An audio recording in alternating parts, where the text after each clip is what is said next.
Financial School of Management. We are so excited that you joined us for this course. My name is Maya. I am the module facilitator for this introduction to management. Allow me this time to congratulate you in your new role as a manager and a supervisor. What an exciting journey that you are starting, and a journey that will fulfill you in your new role in management, and hopefully you will grow into this management and leadership role. This course that we're dealing with is really designed to assist and help new managers in how to navigate the terrain of management and changing the mindset from that being of being in the workforce and technical and tactical, and really being in management where you need to think about the organization and not only for yourself. This module that we're dealing with today is the overview of management, and it will really look at the high level what management is all about. And at the end, we'll share with you the other modules that form part of this introduction to management. So let's dig in. What really is management? Let's take it from there. Really, when you look at management, firstly, you want to look at the end spectrum of what organizations or business are for. Organizations and businesses have got objectives and goals that they need to achieve, and they need managers to organize or create structure and systems, plus coordinate this structure and activities in a manner that creates harmony and synchrony across the organization to achieve such objectives. This is in the main what the real role of management is all about. Really, it consists of the interfacing, interlogging functions of creating policy, creating procedures and protocols, organizing, planning, monitoring and controlling activities, and providing leadership and direction on how the resources should be allocated in making sure that these objectives are met. And finally, the real act or art of managing is making sure that you're conducting your work in a manner that is harmonious, that is providing synchrony across the organization and across all levels. But critical, it's the art of making decisions that are geared towards achieving these objectives. So based on that understanding of what management is, then the question is, what is the role then of management? What is expected of you in this new role? Now, there are many activities and expectations from this new role, but let's touch on 4 of those. The first one in management responsibilities is that you are expected to direct and assist organizations in achieving its objectives. That is really key. You've got a burden of responsibility to make sure that you provide the direction on where the department or the organization is heading towards. And the second one, it's making sure that you keep the organization focused in the midst of noise. It's your duty to ensure that there's a focused and a focused approach on the course towards achieving these objectives. And number 3, it's making sure that there's harmony between the activities of organization and the environment. In the 21st century, being cognizant of the finite nature of the planet that we have, we need to always be sensitive to how we interact and we relate to the environment. Now that you understand the activities of managers, the role of management, we want to ask ourselves, what will be the activities that fall in ensuring that you achieve that role? And really, there are 4 things that we want to be looking at. And in any particular order, the first one, management needs to make a decision on what needs to be done. We know what the goals are. We now need to decide what objectives are, what has to be done. Once you understood what has to be done, it's your responsibility to say, how is this that needs to be done should be done? Now that we understand how it should be done, we need to provide direction and provide instructions and orders, the lack of a better word, on when it should be done and by who it should be done. And finally, we need to monitor the implementation and the activities to ensure that that which we expected to be done in a manner that we've articulated by those whom we tasked to do it are indeed doing it. So it's providing checks and balances to make sure that this is done. Now, this led us to really looking at the 4 primary activities of management. This being to plan, to organize, to lead, and to control. Now, these are not the only activities of management. You can also look at the interfacing, leading, or secondary or second nature activities of management. And on top of them, it's decision making, motivating teams and individuals, high-level communication, and problem solving. If you take these activities and put together and understand the art and the act of executing these activities, you're already on the way to being one of the leading managers in the entity. Now, I want us to focus a little bit more on the primary activities. That of planning, organizing, controlling, and leading, and get deeper to understanding what does it mean to execute these 4 primary activities. So planning essentially articulates to us what should be done. As you know, there's a saying that's saying if you fail to plan, you're planning to fail. Given that we know the objectives of the organization, and let's narrow it down to our level, which will be the objectives of the department or a section, we now need to play what is it that needs to be done. Need to put it down, write it down, brainstorm around it so that there is no confusion in the team as far as what needs to be done is concerned. And as a manager, you are responsible to ensuring that there's clarity of thought and mind on the question of what needs to be done. Secondly, now that we understand what needs to be done, it's how do we create structures and systems and to respond to the question that says, how should it be done? So for instance, let's suppose the work that you're dealing with is that you need to form a team that is going to establish a call center. That's what needs to be done.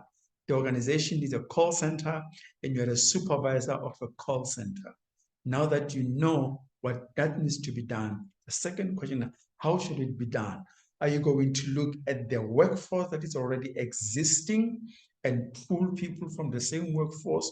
Or are you expected to go outside of the organization and find new people to start this call center? Or are you going to outsource the function of the call center in different geographical positions across the globe? How should it be done? What is the best possible way that will achieve the objective with more efficient and efficient manner? That's what you do when you're organizing it. You're really creating structure to the mess. And thirdly, it's providing direction. When should it be done and who should do it? This is absolutely critical because it responds to accountability. If it's not assigned to an individual and it's not a time assigned to time frames, chances are it's not going to be done. And if you don't know who to hold accountable, chances are there'll be blame game all over the organization. As a new manager, it's very critical that very early in your career, you get to the habit of assigning time and people to that needs to be done, that which needs to be done. And finally, how do you ensure that there are mechanisms to monitor implementation to analyze that that which that needs to be done by the team that's supposed to do it, it is done. And this enables and allows you to pick up the variances very early and put in place mitigating or mechanisms or system to bring back that which is falling off the plan. These are the four key things that you're expected to do in this new role as a manager. Now, it's very critical on a very high level to just understand where you fit in as far as the role of management is concerned, at what level. And this really is going to give you an overview to comprehend, firstly, where we fit in, and secondly, our level of engagement or what is expected of us as low-level managers.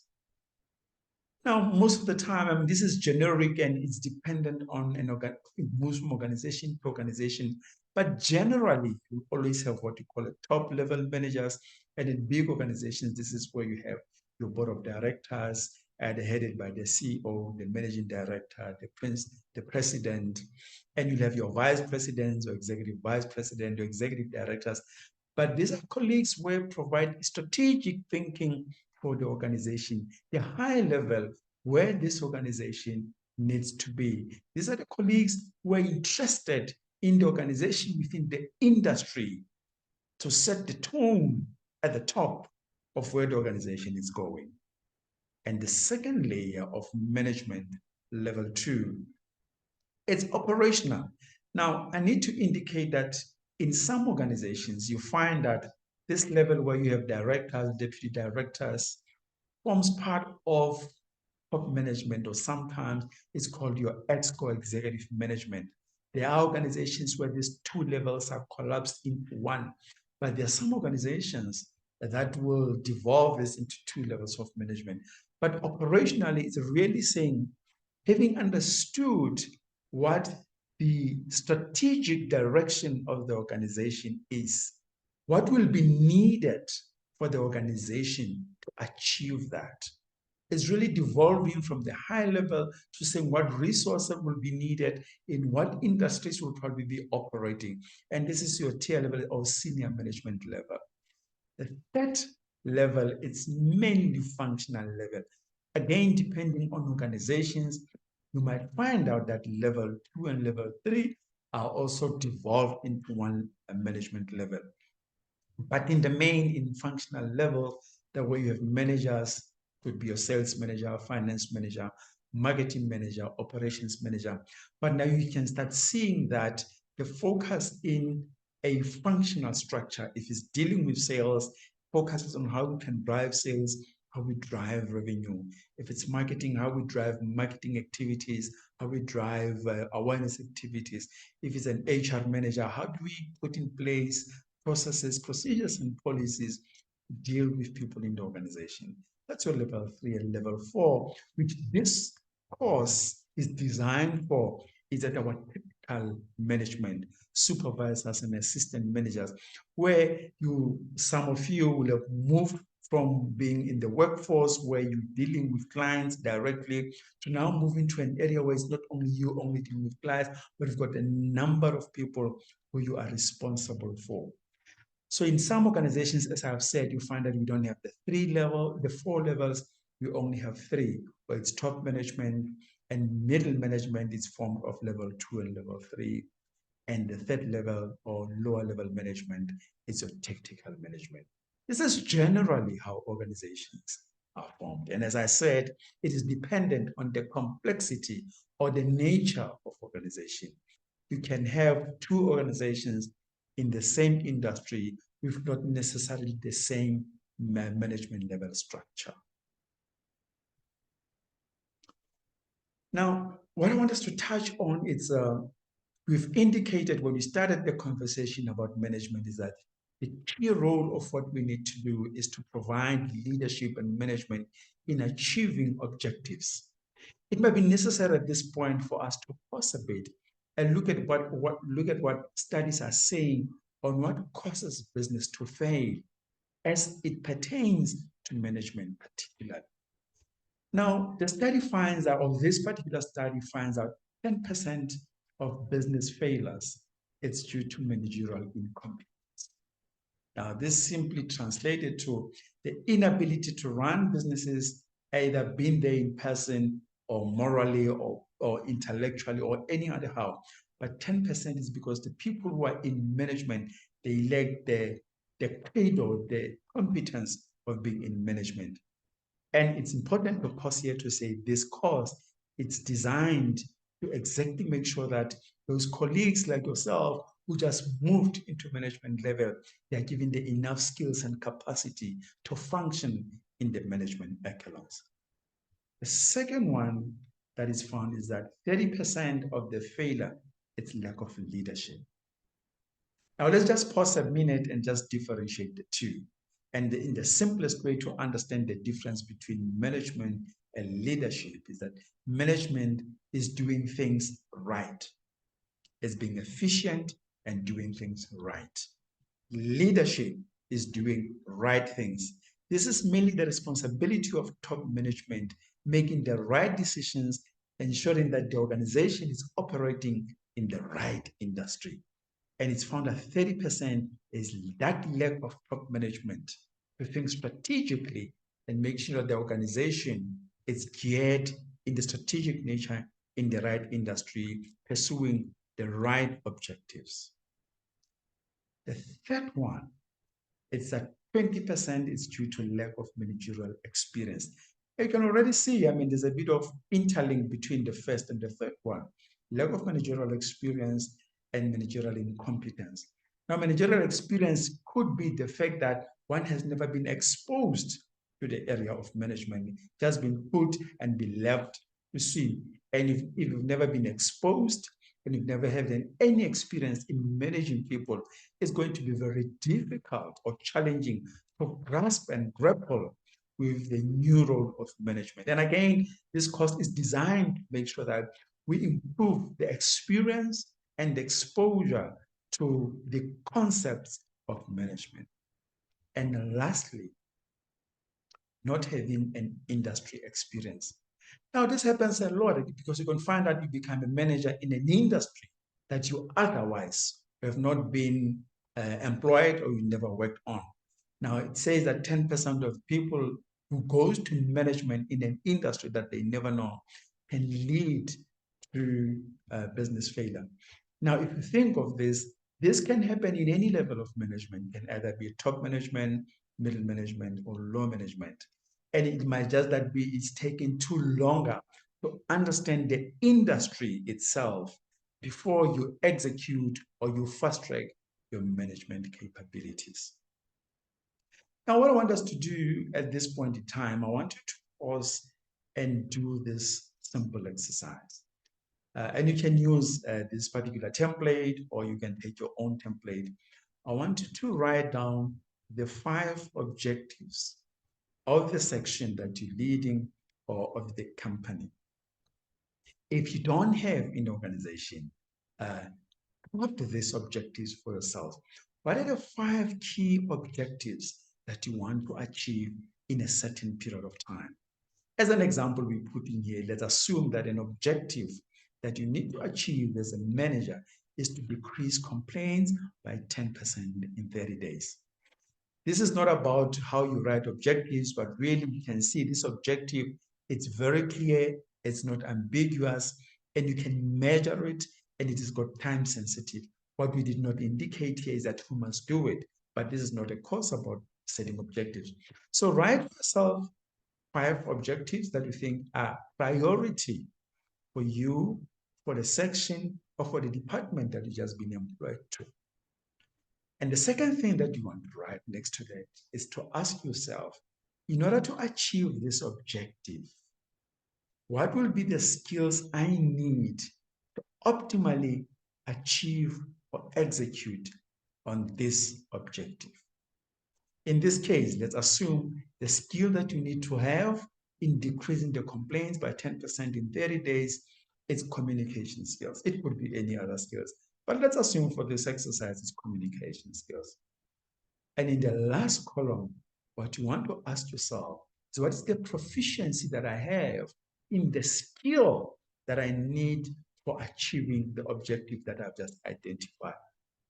1 being low and 5 being highly proficient. So let's assume in this case, the proficiency of communication that you have, it's a 5, highly proficient.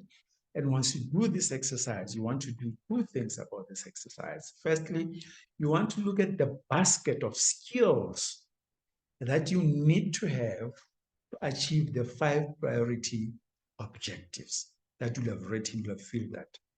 The second thing that you want to look at, you want to look at the proficiency of the competencies that you have, and you want to rank them from top to bottom, so 5 to 1. All the 5s means this is the skill that you have already informing you that you should be able to deliver on the objectives. But those that are below 4, particularly those that are below 3, it means you need to put in place, firstly, the mechanisms for yourself in improving the proficiency in that competency. Because unless you improve the proficiency in that competency, your ability to lead the team in achieving the objectives is not going to be optimal. I really hope you enjoyed this introductory course that really looks at overview to management. I think you're finding value. We want to congratulate you again for having gone through this course. If you really want to know the rest of the course, it has got 10 modules. We've just gone through the overview to management. The second module of this course is about planning. Then the third module is about organizing. The fourth module is about leading or directing. The fourth module is about controlling or control. The sixth, knowledge management. Then risk management. The eighth one is people development. The ninth one is change management. And finally, the last module, it's network management. We hope you found value into this. We thank you very much. If you want to know more about the module, you can send us an email at learn@financium.com, or you can go to our registration page on financium.com. Thank you, and we wish you luck on your new journey as a manager. We hope to see you on your next session to module number 2. Thank you and goodbye.